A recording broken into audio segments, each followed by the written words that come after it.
बिस्मिल्लाहिर्रहमानिर्रहीम। नाजरीन, मैं हूं वहीद जावेद, आप देख रहे हैं मेरा यूट्यूब चैनल। नाजरीन, मोटरवे पुलिस ने दो बड़ी अहम कार्रवाइयाँ की हैं। एक कार्रवाई के दौरान मोटरवे पुलिस को इतला मिली कि शेखुपुरा के रास्ते खैबर पख्तूनख्वा में जो है मोटरवे का रूट इस्तेमाल करते हुए कुछ ट्रक हैं जो गंदम स्मगलिंग की कोशिश कर रहे हैं। मोटरवे पुलिस ने बर वक्त कार्रवाई करते हुए 19 ट्रकों को अपने कब्ज़े में लिया है और उनसे 340 टन गंदम जो है वो बरामद की गई है। तमाम मुलजमान को मौके पर गिरफ्तार कर लिया गया है।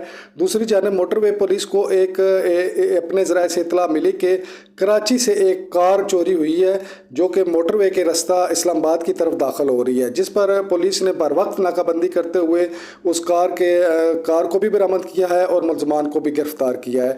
दूसरी जानब नाजरीन, आपको बताता चलूँ कि गंदम जो सप्लाई का इशू है, गंदम स्मगलिंग का जो इशू है, ये बड़ा अहम इशू बनता जा रहा है। इस सिलसिले में कमिश्नर रावलपिंडी लियाकत अली चट्टा साहब बड़ा अहम रोल अदा कर रहे हैं। उन्होंने बड़ा इसमें पॉजिटिव रोल अदा किया है और हर जगह पे नाकाबंदी पुलिस ने लगाई हुई है।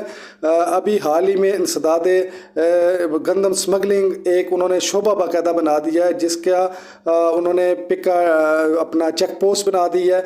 वहाँ पे बाकायदा तमाम गाड़ियों की चेकिंग की जाती है, वहाँ कागजात चेक किए जाते हैं। इस सिलसिले में वहाँ पे कैमरे नस्ब किए गए हैं। डिप्टी डायरेक्टर फूड जो है मेयर गुलाम अब्बास साहब, वो स्पेशल ड्यूटी उनकी लगा दी गई है और इस तरह हुकूमत कोशिश कर रही है कि कम से कम जितना भी मुमकिन हो सके हम स्मगलिंग, गंदम स्मगलिंग और आटा स्मगलिंग को रोक सकें।